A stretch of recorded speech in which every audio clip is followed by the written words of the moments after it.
Hello,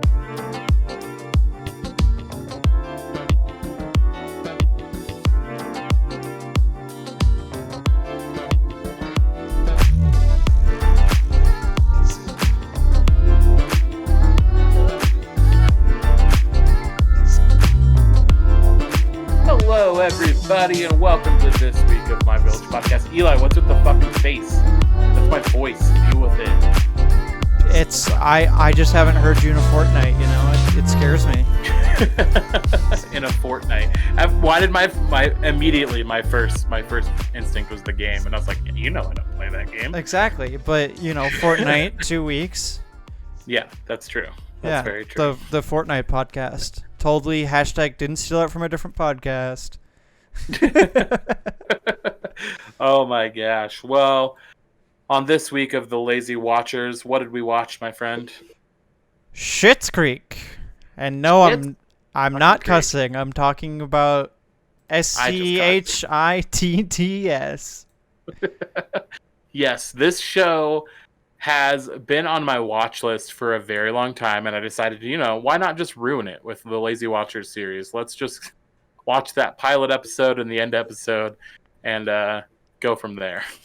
Yeah, and we should really start making lists about ideas that we have, because I'm end of season 3 in the show, but okay, couldn't resist talking about it, and I was like, we have to do it. I'll watch the last episode to ruin everything that's been leading up to it, but I do it for you guys. I suffer so you guys have proper podcasts. Oh yeah. Such a martyr. I love you so much. I know. I just throw my life on the line. But no, I actually really like this format because it gives me a good idea of whether a show's worth it or not.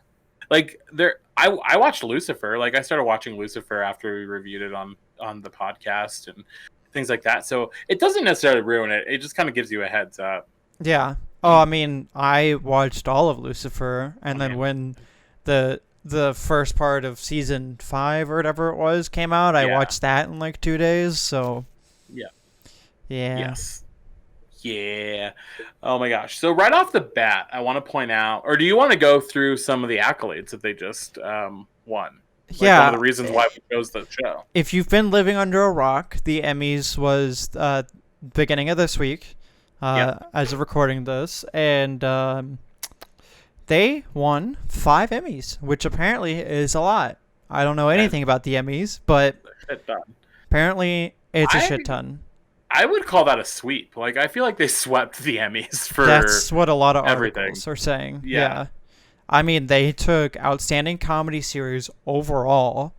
They took lead actor in a comedy series, lead actress in a comedy series, supporting actor in a comedy series, and supporting actress in a comedy series. Yeah, so they just won everything. They won everything in TV comedy is really what it comes down to. Yep, and the last season will finally come to Netflix come this October, so I have some time. I have a couple weeks to catch up before that comes out. And honestly, they're 20-minute episodes, so not nearly as long as any of the other shows that we've watched, but still way worth it. Also, part of the appeal for this show is like, oh, that's nice. They're only 20-minute episodes. Yeah, like 20 to 25 minutes. Like, you're not wasting that much time to watch like 3 episodes. Yeah, exactly.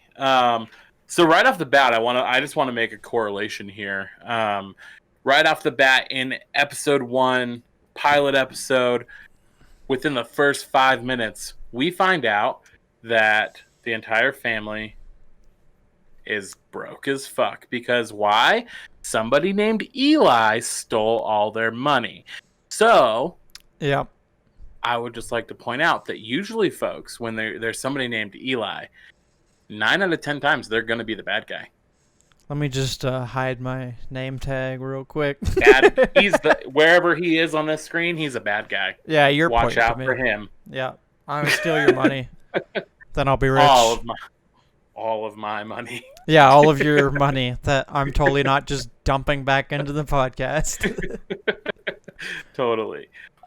So I'm gonna go ahead and just jump in with like my first rating for this one. So Okay. the first category, we're at opening credits. I'm going to go ahead and give it a 2. Mm-hmm. And the reason being is that before we recorded this podcast, I had to ask you if there was even opening credits, and you had to remind me that it was like that little jingle that plays at the very beginning. Right. It's like a really quick, like 5 to 10 second jingle, like really subtle, and then they just start talking, and we're in the episode. So for that, I gave it a kind of a 2 because I didn't even notice it was there. Fair. I'm on the opposite end of the spectrum because as we talked about Fair. like 2 minutes ago, this show is short. You can watch it while you're like eating a quick meal or something, like before work, or trying to like go to bed or something, like watch a quick episode, go to bed, right? It's like 20-25 minutes. And they didn't ruin that with the opening credits because they kept it short and sweet. Okay. And I have an unfair advantage because I've watched like 2.5, 3 seasons already, which Fair. you do like hear that jingle or whatever, like that 5-second jingle. But also, if it was like a 15-20 second thing, I don't feel like it would make sense for this show. Fair. Because I'll give it to you. a lot of the show is like about like quick comedy. Like it's at your throat kind of comedy, and I feel like that's what they were going at with the credits. Yeah. And that's why I gave it an 8. Okay. Fair. So, from the jump, from the second this actress entered my television screen, I was in love with her. Fucking Moira, the mom, Catherine, I think is the actress's name. Catherine O'Hara. Yep. My God, what a goddess. She is everything. She is over the top dramatics. She has flair. She's bougie as fuck. Mm-hmm. I love her. Right. Well, because I don't know if it was mentioned, all the money that they lost, they were essentially like billionaires. And they're going to a joke town that they bought for their son, David. That's like rural country. Like it's got like 2 shops in town, and like everyone's dated everyone kind of country. Yeah. They So go to Schitt's Creek. It's appropriately named, right. and it was the only thing the family was allowed to keep that wasn't repossessed by the IRS because there was no like monetary value attached to the town whatsoever, which is so funny to me. Yeah, exactly. Moira is very over the top, and the character David also perfection. Also perfection because he has like it's clear that like he spent a lot of his time with Moira because he is also over the top all the time. Absolutely. If you combine Moira and David, like that would be the perfect spirit animal in my life. Right. I want that. I want them both. I wanted like a tag team of spirit animals in my life. Yeah. It would be scary because they're both Moira's over the top dramatic and David is like the highest level of sass you could imagine, but making everything like just hilarious. Absolutely. His facial expressions, like his sass that you said, like his attitude, like everything is just so funny. That actor is fantastic for this role. Yeah. I mean, technically he put himself in that role because Daniel Levy is a writer on the show, writer-director on the show. That's fun. I like when comedians are able to write their own part because they are able to do whatever they want, essentially. Like they know their strengths, they know their weaknesses, and they know how to write for their strengths. So that's fantastic. Yeah. I did not know that. Well, yeah, and it's really good too because like a lot of times like when you think like okay, this person's acting and directing, like they try to push themselves into the limelight very much. Like if you think of like movie aspect, things like that, like it's very much like they want to be in front of the camera all the time. But he made himself a supporting actor and a really good spot for it. And then his dad, Eugene, which is the dad in the show. I was just going to ask. I was like, is there a relation because they have the same last name? But no, they're actually related. Like Okay. Which is really cool that like being able to like I like act that. with your dad. I don't know why I asked. They have the same eyebrows. Oh my That's god. a distinct pair of eyebrows right Yeah, there. if you look at them side by side, it is shocking. When I found out he was the dad, I looked at the family portrait in one of the episodes and I was like, "Oh wow. How did I not?" Wow. I was like, obviously they're supposed to look generally alike because they are a family on TV, but like they're like actually related. Yeah. But like no. That I should have clocked it by the brow alone. I had my suspicions, but I was like, anybody can have like a bold pair of eyebrows, Right, definitely. That's genetic, right? I mean, I'm close to it.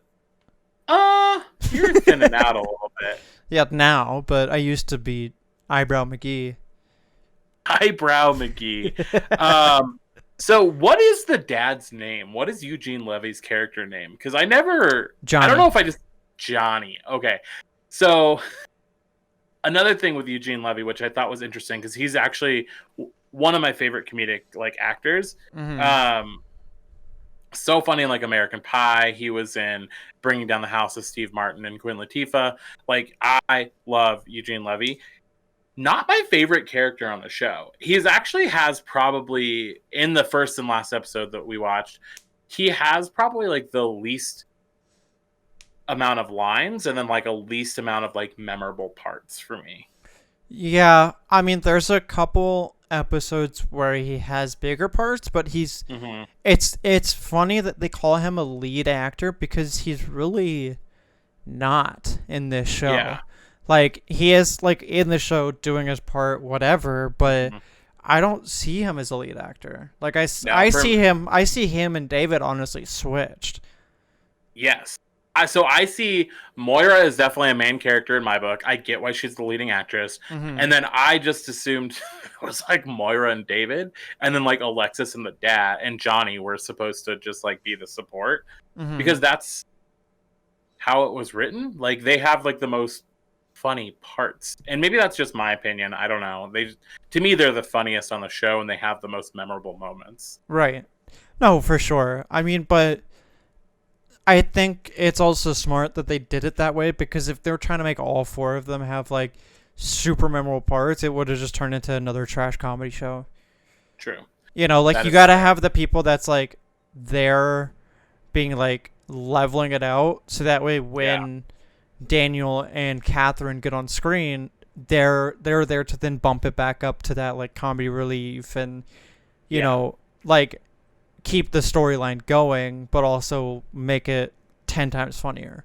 And then definitely, Alexis or I guess Annie Murphy and Eugene Levy just come in to kind of like push the story, which they have funny parts too, for sure. But they're more like to push the story until they go off on their like side quests or whatever. But they're side quests. I mean, this whole town is an adventure, so it's only right to call them side quests. I mean, Roland was like, if he's supposed to be the guide to Schitt's Creek, man, I can see this adventure getting real crazy if he's the one leading them. He is the mayor. Roland Schitt is the mayor of Schitt's Creek. Yeah. Oh my gosh, he is also petty as fuck, as we learned. All right, let's go to our next category. So our next category is plot.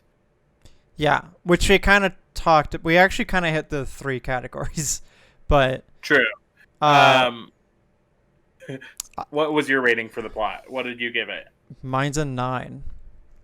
Okay, I gave it a 9 as well. It's entertaining. It's really entertaining. This is the kind of show that, it's like kind of been overdone. Like, we've seen it before. Like, family gets everything, like all of their assets frozen by the IRS because of fraud. But the direction that it went in, I am fully here for it. I love it. Oh, for sure. For sure. I mean, you have to figure out how this like almost like the people that us in like this like middle-ish class like hate, that like 1% of people that are just thinking that they're better than literally everyone else, and watching them Definitely. fall all the way down to the bottom. Mhm. You're just sitting here like, I mean, obviously this is going to appeal because you want to see how these people are going to survive being poor. Yeah. Like, No. welcome to our world, bitch. Right. Oh my god. There was a scene in the very first episode when they first get to the motel, and Roland will not leave the family alone. Like he is in their room using their bathroom, and Eugene Levy finally has that moment, and he's like, "Get the fuck out." Yeah. And he had tried to be a little subtle with it. He's like, "Oh my gosh, thank you so much. We have to unpack. We appreciate everything." Yeah. Just wasn't clicking with Roland. No. So I told him, "Get out. Get out Yeah. now." Yeah, that'll happen a lot. Oh, I'm sure. Roland seems like one of those characters that you get infuriated with at like all times because he's just so He's an idiot. dumb. He's an idiot. Oh my gosh! But there was that scene where he told him to get the fuck out, and he took their doors away on the motel. Mm-hmm. Ugh! While their doors are being taken away, they're all at the local diner in the town, and this was so funny to me because Moira literally calls her own daughter Alexis. She goes, "I didn't realize that I had raised you to be such a whore." Right.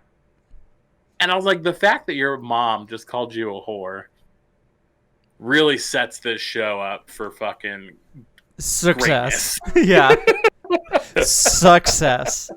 Just because she wants to like she wants to get out of the situation and go fly off with her boyfriend of the moment, Stavros or whatever his name was. Yeah. Never met him. Didn't want to meet him. I'm happy he was not. Yeah. He was not there. Yep. Definitely. Definitely. They get their doors taken away though, and Moira really down spirals from that point in that episode. She stopped the person at the front desk and asked if she had seen any crackheads or hobos wandering the streets. Mm-hmm. Yeah, asking Stevie. Yeah, Stevie, that's who it is. Asking if she, stole her things because she couldn't find her earrings. Yep. Fucking fantastic. Moira's a character, and I love it. Oh yeah, for sure. I can't say that enough. Like I love these characters that were written. Fantastic. All right, let's go to acting. What was your? Oh, it's a 10. It's a 10. Okay, I gave it a 9. That's fair. And the only reason I docked it a little bit was just because it is really cheesy at parts. Like it's really sure drama-y at parts, and it's not like I don't know. It's not like 100% convincing, but I mean it's entertaining as fuck. I think I gave it a 10 because of where I'm at. Like that kind of stuff. Fair. Honestly grows on you, and it makes it that much funnier by like season 2, season 3. Like that they're still acting, not like still in every situation, but in some situations it's very funny. Okay. Very funny how some situations still play out like they did in season 1. Okay. Yeah. No, I get that. I can see that now that you said it. Like it's only watching those 2 episodes, it's like a lot to take in. You know what I mean? Oh, for sure. Definitely. Because it is over the top and very dramatic. Yeah. Common theme. But it's fantastic. This one, and then with your cast, what did you rate the cast? I gave the cast a 10 because I really like all the actors, and I think they are hilarious and they click really well. Oh, for sure. I mean, it's a 10. Like when I started watching like the first couple episodes, it didn't feel like it was piloted. It felt like this was a show that like had already been running. Mm-hmm. You know what I mean? And like we and it just turned on at this like breaking point. Yeah. You know what I mean? Definitely. Like it didn't seem like they were finding themselves. It definitely just felt like they're already in it. They're full fucking force. And it's a fast-paced show. Like it opens up with like their house being raided by the government. Like and then all of a sudden we're in this town. Like it's just a very fast-paced, quick show and with quick humor, good acting. I mean, it's got to meet that like 20 to 25 minute timeline. Exactly. For sure. Exactly. All right. Cliffhangers, my friend. I gave it an 8. Okay. Reasoning is because based off the first and last episode, if I wasn't watching it, I probably would have rated that lower. But Okay. cliffhangers throughout the season get better. Okay. For sure. Fair. But I probably, if I was doing it based off of first and last, I probably would have given it like a 4 or 5. Okay. So I actually did give it an 8. So part of the reason being is what you kind of see from that, at least the very first episode, is that the episode ended like kind of on a joke. Mm-hmm. Like, it ended with Moira saying, "Good night, everybody. Let's all pray that we don't wake up." And then the lights click out. And I died laughing. That is so funny to me. Yeah. And like it made me want to watch the next episode. Like I literally was like, "Oh man, I want to watch episode 2 because I want to know like what happens." Because clearly, obviously, they wake up. But her drama just added so much. Like it was a good cliffhanger for that first episode. So I gave it an 8 as well. Yeah. Cliffhanger for season 5 episode whatever we watched, like the last one in season 5. That cliffhanger was Yeah, it's not very memorable. It's not. Like the engagement part of it was the more memorable part. Oh my god. But then after that with the movie falling through and then everyone leaving, I was like, what a lame way to end the season. Definitely. Off of that line, not like off of like an engagement. Yeah. I don't know. It was interesting. So my final score for this with like a little buffer in there, just because I did score it kind of low for the opening credits, but I don't think it should have gotten the score that it came out to be. I gave it an 80%. I think this is fantastic, and if you like really quick, fast-paced humor and fast-paced shows, I think you're gonna like this show. For sure. Mine came out to a 90, so average between that is 85. Nice. So, nice. And honestly, I stand by that. Like my 90 is obviously higher. I feel like because I was already watching it before Lazy Watchers, and your 80 is fair because of you only saw episode 1 and the last one. Hello, my voice. Hello. Hello. No, 85 is fair though for sure. Like, if you haven't seen this show or you just heard about it on the Emmys and you're wondering like, should I watch the show? Yes. 100% freaking yes. Go watch it. Literally, I've tried to watch so many comedy shows and stuff, and I just don't laugh. I literally pee myself watching this show. Okay, that's a statement. I love it. I love it. I have to like pause it at points because I'm dying of laughter. Fair. Mostly because of David. David has this whole moment in that last episode of season 5 where he gets engaged, and then there's this whole monologue that happens between, well, it's David speaking to Philip. Is that his name? Patrick.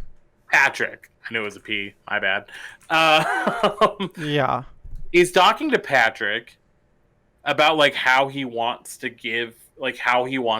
announce the news of them being engaged, and it's very self-centered. It's very like matter of fact. I don't need you to be a part of it. I'm gonna do everything, but like you're gonna look like you're supporting me, but like you don't have any control. I'm in control. Mm-hmm. It is fan-fucking-tastic. It is so funny. I died laughing that entire time, and then that being the theme of that last episode. Loved it. And then common Schitt's Creek kind of mentality everyone figured out before. Absolutely. It's a small town. Yeah, it's a tiny town. It's that small town mentality where it's like you whisper the words like engaged and like within 30 seconds everybody knows. He told Stevie in the next scene. Yeah. Everyone knows. So I was confused with the whole, and I'll learn it. I don't want you to say anything. I was confused because there was this whole moment where like Stevie is clearly very emotional about like David getting engaged. So that was kind of interesting to me. But what a fucking moment when she sings Maybe This Time. Oh my god. I mean, it's not the greatest vocal, but like you could still feel really the power behind it. Yeah. Definitely. And like even watching up to where like I'm at like halfway through season 3, watching that I was like, holy crap. I even am feeling something, and I haven't watched the other half of what it took to like get there. But like because I know that character and like the crap she's had to put up with, that like season 5 song was really, really good. Good, yeah. She's no Liza Minnelli, but she did it. But it's keeping that small. If she was an amazing singer, it wouldn't fit in the small town Schitt's Creek. You know what I mean? True. So, very true. But definitely the way that they had her do it, like with shaky vocals and nervousness and all that kind of stuff, like watching it through the series, it really makes sense for her character, and it makes it that much better that it's not perfect. Definitely. So, I loved it. I think it's a fantastic show. Yeah. Everybody should go watch it. It's on Netflix. Yeah. Easy to go find. Have to say. Yeah. Yeah. It's good. Go watch it. It's a good show. Go watch it. Go watch a show that has 5 Emmy Award winning right, for its final season. I know. All right, everybody. Well, this has been My Village Podcast. My name is Andy. And I'm Eli. There you go. And you can follow me on Instagram at MVP Andy. And follow me at Sticky Toaster. And you can follow our show on all social media, My Village Podcast. And make sure to subscribe to our show here on YouTube. And then you can also subscribe wherever you listen to your favorite podcasts. Yeah. And we will see you guys in a fortnight. I hate you so much. All right. Bye, everybody. Bye.